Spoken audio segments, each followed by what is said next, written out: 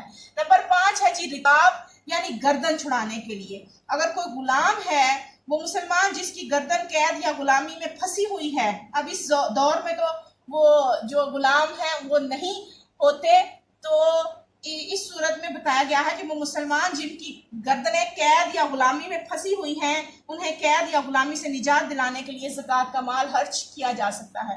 Number 6 غارمین، یعنی قرض دار۔ کوئی غریب آدمی ہے جو قرض ادا کرنے کی طاقت نہیں رکھتا، تو زکوٰۃ کے مال سے اس کا قرض ادا کیا جا سکتا ہے۔ فی سبیل اللہ، اللہ کی راہ میں، یہ لفظ تمام نیک کاموں پر حاوی ہے۔ جہاد اور اشاعت اسلام کی خاطر زکوٰۃ دی جا سکتی ہے اللہ کی راہ میں۔ یہ آپ نے سورۃ انفال میں بارہا لفظ پڑھا کہ فی سبیل اللہ سے مراد اللہ کی راہ میں، یعنی جہاد اور اسلام کی اشاعت کے لیے بھی زکوٰۃ کا مال استعمال ہو سکتا ہے۔ ابن السبیل، ابن السبیل کا اردو میں معنی ہے مسافر۔ اب اس کا بڑا کہ مسافر کیا، راستے کا بیٹا، وہ مسافر جو دوران سفر محتاج ہو گیا ہو لیکن گھر جب لوٹے گا تو اس کے پاس بے شمار بے شک دولت ہو، لیکن سفر کے دوران وہ جو ہے اس قدر تنگ دست ہو گیا ہے کہ اس کے پاس جو ہے سفر کے اخراجات تک نہیں رہے، تو وہ شخص بھی زکوٰۃ کے مال سے اس کی بھی مدد کی جا سکتی ہے۔ اب ایک خاص پوائنٹ جو اس زکوٰۃ کے حوالے سے ہے کہ زکوٰۃ دیتے وقت پہلے اپنے رشتہ داروں کا خیال رکھا جائے، باہر کے لوگوں میں بعد میں دی جائے۔ خوددار غریب لوگ جو ہوتے ہیں، اکثر ہم نے دیکھا ہے ہمارے معاشرے میں جو خوددار اور غریب لوگ ہیں وہ اپنی خودداری جو ہے قائم رکھنے کے لیے اتنے غیرت مند ہوتے ہیں کہ وہ زکوٰۃ مانگتے نہیں ہیں، اس لیے ایسے لوگوں کو تلاش کر کے انہیں سب سے پہلے زکوٰۃ اور صدقات دینی چاہیے، اور اس سلسلے میں سب سے پہلے اپنے قریبی رشتہ داروں کا خیال رکھنا چاہیے۔ یہی زکوٰۃ کے جو ہے مصارف ہیں۔